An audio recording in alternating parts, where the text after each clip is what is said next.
नमस्कार दोस्तों। आज है 14 नवंबर 2025 और दिन है शुक्रवार। आज मेरे सब्सक्राइबर कबीर फ्रॉम यमुनानगर का बर्थडे है, तो आपको मेरी तरफ से जन्मदिन की हार्दिक शुभकामनाएं। आप खुश रहें, स्वस्थ रहें, अच्छे से पढ़ाई करें, नाम रोशन करें, अच्छी नौकरी करें और अपने माँ बाप का नाम रोशन करें, उनकी सेवा करें और आपकी हर जायज मांग पूरी हो, है ना। तो आज दोस्तों मेरा टॉपिक है स्त्री के बारे में। स्त्री का भेद कोई नहीं जानता। स्त्री पर कई लोग कहते हैं विश्वास नहीं करना चाहिए, स्त्री को अपने भेद नहीं बताने चाहिए, जबकि शास्त्रों में यह लिखा है कि सच में ही स्त्री को स्वतंत्रता ना दें, स्त्री पर विश्वास ना करें, लेकिन स्त्री का सम्मान करें, यह भी लिखा है। यह रामचरितमानस में लाइन लिखी हुई है, मैं आपको शॉर्ट के थ्रू भी ये डालूंगा, आप देख लेना। तो मैं आपको एग्जाम्पल देके समझाऊंगा तो आपको अच्छी तरह से समझ में आ जाएगा। स्त्री पर विश्वास क्यों ना करें और उसको स्वतंत्रता क्यों ना दें। मैं पिछले युग में चलता हूं, आपको अच्छे से समझ में आ जाएगा। त्रेता युग से शुरू करता हूं। त्रेता युग में माता सीता जो थी वो लक्ष्मण रेखा लांघकर उस तरफ चली गई थी, तो रावण हरण करके ले गया, जबकि लक्ष्मण जी ने साफ साफ कहा था कि हे माता, आप इस रेखा को लांघकर उस तरफ मत जाना, इसके अंदर ही रहना।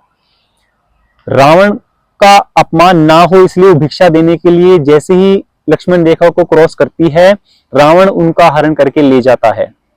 उसका परिणाम क्या होता है? लाखों करोड़ों लोग मर जाते हैं, रावण भी मर जाता है ना। और इस पर ये कहावत भी कह लो कि भाई हम तो डूबेंगे सनम, आपको भी ले डूबेंगे। तो इतने लोग मारे गए कि सीता माता ने उनका कहना नहीं माना। अब हम द्वापर युग में आए तो द्रौपदी ने भी दुर्योधन का अपमान कर दिया, क्योंकि इंद्रप्रस्थ आए हुए थे, हवन जो है इन्होंने ज्वाइन किया था, तो सभी कौरव आए थे और हवन ज्वाइन करने के बाद, खत्म होने के बाद सभी कौरव चले गए थे, दुर्योधन इंद्रप्रस्थ में रह गया था और इंद्रप्रस्थ घूमने लगा था। घूमते घूमते वो राजमहल में पहुंचा तो नीचे पानी था, ऊपर फूलों का फर्श नजर आ रहा था और दासी ने कहा कि युवराज ध्यान से चलें, आगे पानी है। अब दुर्योधन ने कहा कि दासी भी हमसे मजाक करती है, कहाँ है पानी? फर्श है। तो वो ऐसे करके आगे चला जाता है और पानी में गिर जाता है। इस पर द्रौपदी जो है जोर से ठहाके मार के हंसती है और कहती है, अंधे का पुत्र अंधा।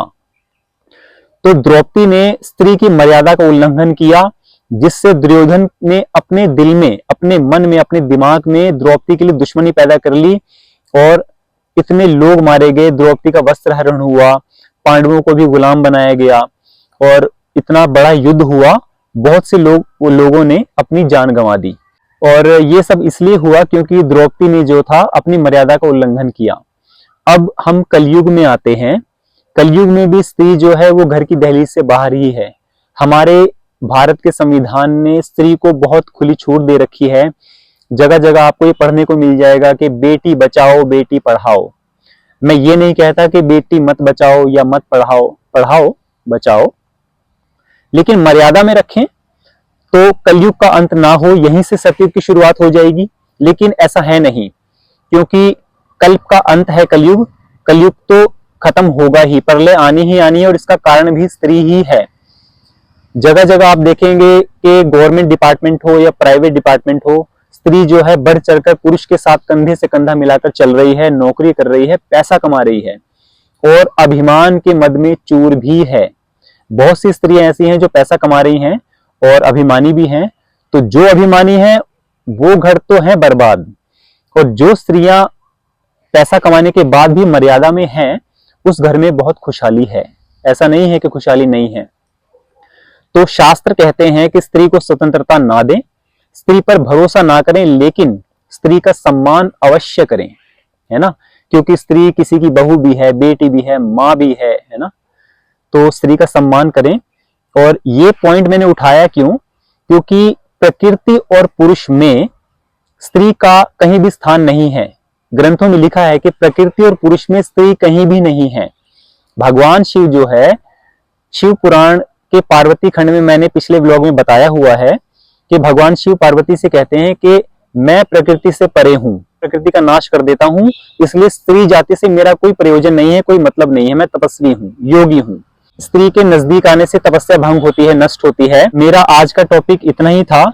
जो भी एग्जाम्पल मैंने आपको दिए, अगर आपको उससे कोई भी शिकायत है या आप कुछ पूछना चाहते हैं, कुछ कहना चाहते हैं, तो आप मुझे कमेंट सेक्शन में लिखकर पूछ सकते हैं। तो दोस्तों, आज का मेरा टॉपिक इतना ही था। अब मुझे दीजिए इजाजत। जय श्री राम।